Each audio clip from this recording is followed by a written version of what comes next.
Welcome to this episode of Horrific History and Hauntings. I'm Beth. And I'm Ramy. We're your hosts, here to talk about the stories that the history books ignore. From horrific epidemics and ghostly hauntings to the catastrophes and tragic events that have sickened humanity. Indeed. What happened today in history, Beth? Or do you want to tell us what we're doing first? How do you want to do that? Well, we're going to be doing a Hauntings and Legends Across America. The Today in History is kind of short. It's pretty much, there was a rumor that the song... It's gossip. Yeah, that the song Louie Louie had dirty lyrics. I don't know why. I don't even know what they say besides Louie Louie. But apparently parents complained because they thought it had dirty lyrics, and so the FBI investigated it in 1964. Oh, the 60s. And by May 17th, 1965, the FBI decided the mumbled lyrics were impossible to understand. And the investigation ended. What a waste of FBI time. First time I ever heard that song, it was on the movie Down Periscope. You've never seen it. It's a really good one. What a waste of taxpayer money. Yep. Very much so. Even if it was true, it was a waste of taxpayer money. Yeah, like why are you worried about it when today we have songs like WAP? Yeah. So Pennsylvania is the state we're at, and we're going to talk about Hillview Manor. Never heard of it. Me neither. I heard of House on Haunted Hill and Blythe Manor, but never Hillview Manor. I like the Haunting on Hill House.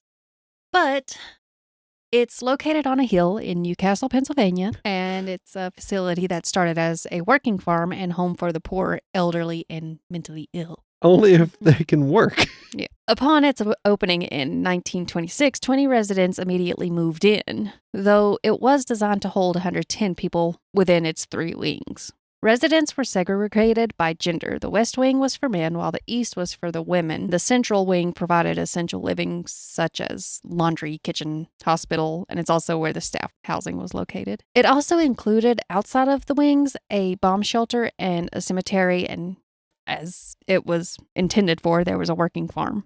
And to give you an idea of how the residents or patients were treated while living in the facility, one source I found stated that the staff referred to those living there as inmates rather than calling them residents. That is... Jail. Yeah. Why? I wonder if they were hired from a jail. I don't know. In 1977, the county expanded the facility with a 3-story addition called One North. This provided space for 30 more residents, and it was intended to house individuals who needed more care, while the original wings were for those who could live more independently. So they need help to live, but you're going to put them on the farm. What? Over time, the facility shifted its focus to primarily house the elderly. So, of course, death was inevitable because, Elderly. Old people, there comes death eventually. Though the causes of death wasn't limited to just old age. Several of the residents committed suicide while living on the property. With death and tragedy comes ghost stories and the claims of paranormal activity. Yes. On February 6, 2004, Hillview Manor shut down due to financial difficulties. You had free labor and you still shut down. The visitors to Hillview Manor have reported seeing full-body apparitions, hearing doors slam, disembodied voices, and witnessing objects move on their own. Particularly the hose and rakes. They also... Getting flung across the room. That's how I'd be. Yeah. If I was the spirit, that's what I would be doing. Making me do manual labor. Maybe they enjoyed it. I know a lot of my older relatives love the garden. Yeah. I've been enjoying trimming up my rose bushes and getting woke up at the break of dawn in your 80s to go out. Oh, no, I ain't waking up at the break of dawn for that. They've also described hearing scratching sounds, rattling pipes, and banging. One of Hillview Manor's most famous ghosts is a little boy named Jeffrey. I don't know how they came up with this story of Jeffrey because it says, according to legend, seeing him means you are going to die soon. But they had to write quickly. Yeah. Get the word out. It's like The Ring. There's little Jeffrey just killing people off. Another spirit said to haunt Hillview Manor is Eli. He reportedly died at the age of 64 in the broiler room in December 1934. And he's said to linger in the basement and aggressively attempt to force people out. The boiler room. Yeah, I guess it's in the basement. Well, I don't know. I figured it would have been in the oven. You call it the broiler room. That's what it said. Broiler. What? Boiler room. No, broiler, like Freddy Krueger. That's a boiler. That's a broiler room. Are you serious? I'm pretty sure. Let me see.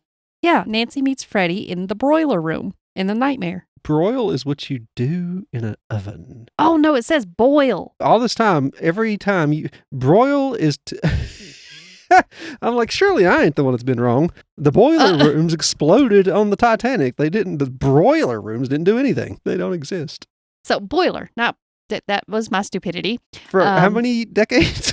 I'm 30. Freddy Krueger was one of my first to watch movies ever. She did used to call Jingle Bells Jingle Bees, so we can overlook, this. Well, you learn something every day. Yeah. Rhode Island is next. We're going to talk about the Ladd School. Sounds homoerotic. LADD. Oh. The Ladd School in Exeter, Rhode Island, which started with only 8 patients in 1909, at the time was It's a school? Kinda. Oh, they are so misleading. Yeah. At the time, it was called the Rhode Island School for the Feeble-Minded. No. But obviously, the name was later changed to the Ladd School because the former one was offensive. It was a remote farm colony where children and young adults with disabilities were sent to learn practical skills. Now, that sounds good. They were sent there to receive an education that would help them become more productive members of society. However, Dr. Walter Fernald, who started the institution, was also known as a eugenist. Oh, eugenicist. No. Yeah, there's a whole bunch of episodes of Sawbones that cover this if you want to hear more. Yes, I actually had to look it up. I had no idea what it meant. You should listen to Sawbones, Medical Tour of Misguided Medicine. It's pretty much he supported the idea of improving the human race by controlling people's genes. Needless to say, this was popular during the Nazi era. Yeah. And not just in Germany, obviously. It was popular. Yeah. A lot of places. Before the Nazis and after the Nazis. And just before. Yeah. Obviously, they were trying to sterilize. Is that where you can, no longer have children? Vasectomies and... Our uncle has mental problems. And the hospital he went to years and years and years ago done it to him. Yeah. So they were doing that against people's wills. Yep. They would pretty much try to tell you who, you can't have sexual intercourse because you can't reproduce. We don't want this problem spreading. Is the point of view. So today it's mostly agreed by most people. This is wrong. It's a wrong way of thinking. But the problem with the eugenists, they tend to want to breed out other racial traits. Yeah, because when people in the past tried to put these ideas into practice, it caused a lot of suffering and a lot of human rights being violated. Yep. Within just a few years, the school went from just a few patients to over 365. Over time, they started taking in pretty much anyone who was seen as different or considered undesirable or didn't fit in, or just troublesome people in some cases. This began to include the wives whose husbands would just abandon them there, and they probably read a book. Yeah, like that one place they read too many novels and got sanctioned. Yeah, read a book or healed someone that was sick. I don't know. Anything could have got you there. They breathed. It also had unmarried pregnant women. Now, hold on. It mostly took boys at first, right? Mostly. So then you get all these young boys and all these wives. Yeah.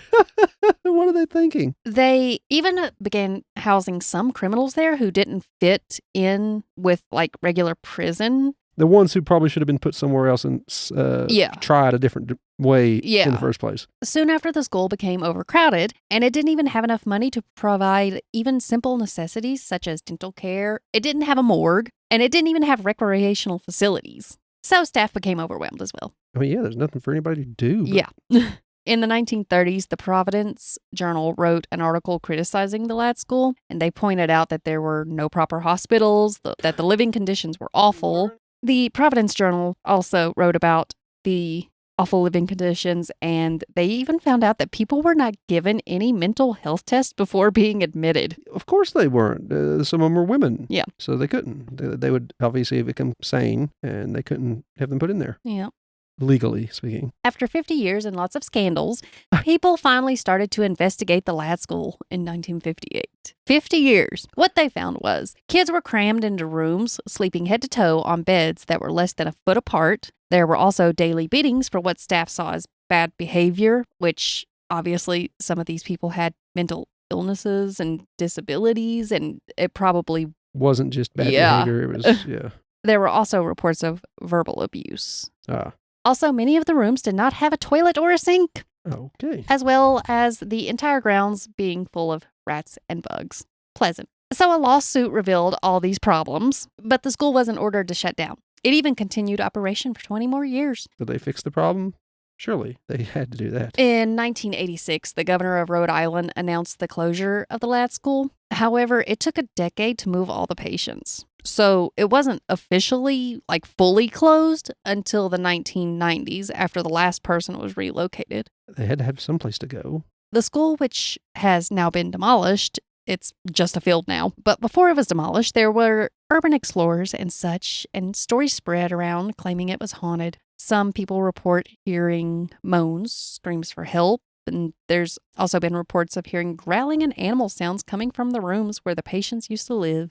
Sounds a little mean-spirited. They probably, they were being abused, from what I understand. And Yeah. that's just a small portion of what The ones we know about, yeah. Well, what I found. So I'm not saying they sound animalistic. I'm saying it's like the people on the outside are also judging these poor people. Are from the grave, they're being judged. Or to the grave. Now we're moving on to South Carolina. Oh, I can imagine this one being a good one. It is. It's one of my favorites. It's the Legend of the Gray Man, which... At least it isn't a lady in white. I don't remember how many states we had that. Yeah. Well, one of the options was a lady in white. It was like a hotel or something, I believe. Of course. Yeah. An inn, maybe. I don't know. But that was one of the options that I'm like, we have so many ladies in white. Mm-hmm. This is a man in gray. The legend of the Gray Man on Pawleys Island, South Carolina, was covered in an episode of Unsolved Mysteries, which gave me the perfect excuse to watch that episode because it's one of my favorites. Is it an older episode or a newer one? Older. Okay.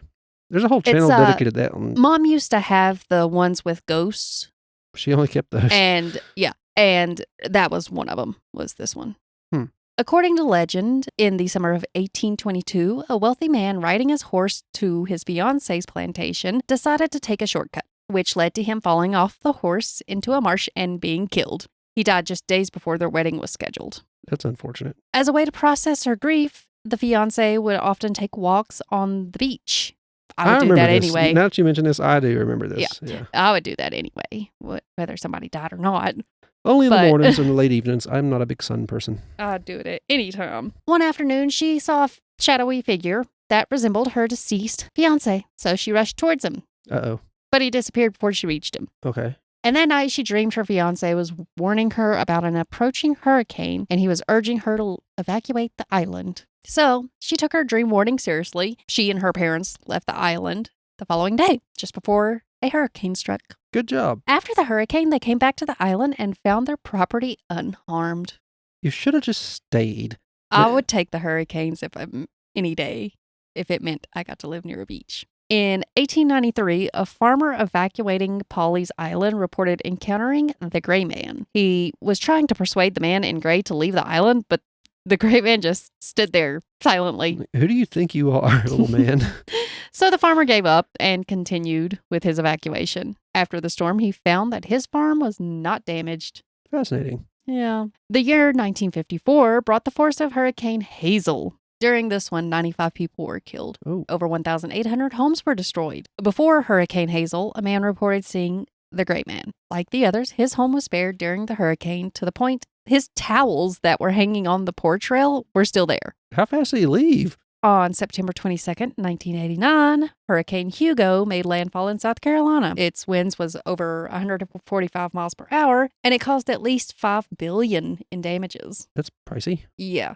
As well as the destruction of 9,000 homes. Pawleys Island was practically in ruins. It was practically destroyed. Just 2 days prior to Hurricane Hugo, a couple walking on the beach claimed to have encountered him, the Gray Man, and he vanished as they got within speaking distance. Their home was untouched by Hurricane Hugo, while all the other homes in their neighborhood suffered significant damage. How many people are just like chilling in their safe space and then they know a hurricane's coming, but then they just happen to see a guy in a gray suit nowadays and they're like, oh, ain't no use. I would just stay in my house.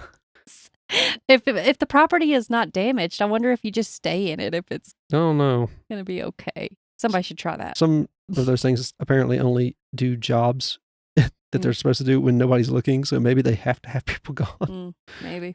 Which is weird if you get a guardian angel that does nothing but look after your property. There's a few more important things out there. Yeah. The most recent account I could find of the sighting of the Gray Man, was in 2018, before Hurricane Florence. I don't remember Horton. But I didn't have any details on that one. So, house might have blown away and it's nobody talked about it. yeah. Next up is South Dakota. Oh.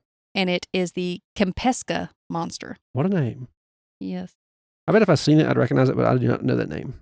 In 1886, boat builders at Lake Kempeska in Watertown, South Dakota, reported spotting a 20-foot snake-like creature. Initially, their claims were dismissed until days later, when 4 respected businessmen reported seeing the same creature. No, that's hardly fair. Yeah. In 1888, a local fisherman burst into the town's general store like a loon and declared he encountered a 200-foot creature with glowing eyes. That thing grew. And he described it as a serpentine leviathan. That's a scary word. Yeah. You hear that and you know large, like huge. I think of that creature from the ocean. Deep Rising. I wonder if I could stream that somewhere. I've bought it. So me and Scott could watch it and he realized how much. I was like, you never watched this? It's a good movie. It is. It's like kind of Cthulhu mixed with action, mixed with horror, and a different type of horror. That's a good movie. I need to see if I can get that on Amazon or something. So there's no surprise that newspapers started reporting on this creature and making it popular to the point where some people began to try to sell monster repellent. Oh, no. One of the sources described this supposed monster repellent as appearing very similar to common lamp oil. Oh, no. Do not use near open flames. I wonder if they were just spraying themselves with lamp oil. Probably. Light a cigarette. That's awful. I can't believe people. Nobody asked for a refund after the first time. I mean, if they're lucky, they get to spend a few days in the burn ward, not a cemetery. Yeah, but that's all I could find about it. And from what I understand, I didn't see anything where this creature was trying to hurt anybody. So why are you trying to repel it? That's all I have. It's a good episode. I like hearing little tidbits about each state. The Ladd Hospital is probably my favorite. Yeah, but I still like The Legend of the Gray Man. Kind of hard to explain The Legend of the Gray Man when you don't have a visual. Indeed. But if you go watch that episode, which I found it on YouTube, I don't know if it's because we have the plus version or if it's just free for everybody on YouTube. Yeah, you can find that episode on YouTube and it gives a better explanation and spookier because you get to see a man in gray stuff. Yeah. Besides just checking that out. I bet you see a lot of hurricane travesty photos. A couple. It's nothing too bad. Oh. But that's because the Gray Man was there. If you like what you heard here, we have a few other podcasts backlogged. One's Brother Knows Quest. It's a podcast where I tell Beth about a different tabletop role-playing game. And there's Leveling Duo. It's a podcast where me and Beth, or me and my friend Dakota, talk about video games we really enjoy or grew up playing. We have a YouTube channel dedicated to just this podcast here. We have a second YouTube channel that is dedicated to us playing games, like video games. Beth's got a few videos put up there. My friend Dakota also is planning on putting up some videos from Leveling Duo. We have links to all of our socials if you want to reach out there. We have a Facebook group you could join for this podcast in particular. All this is under the umbrella of the Gruesome Gaming Group Podcast Network, GGG. Did you see the advertisement for the new Doom game? I love Doom. The medieval one? Doom Dark Ages? Yeah, it's good. This one looks like it's the last 3 Dooms are good. Know. I thought I wouldn't say pretty, but I guess the You should try the last 2 Dooms. Doom Eternal and Doom. I tried one of them, but Doom 2016. Kept having to go back to areas I'd already been to pick up stuff to be able to get to the next area. Oh, keys and things. Yeah, and that just irritated me. Was that the old ones like Doom, like pixelated? It wasn't pixelated. Oh, okay, no, then it's probably Doom 3.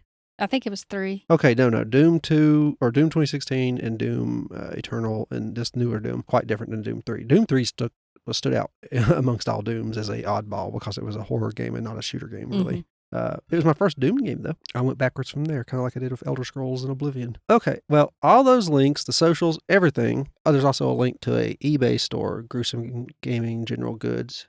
It's, if you want to help support the podcast, it'll be all of this under a Linktree link in the description.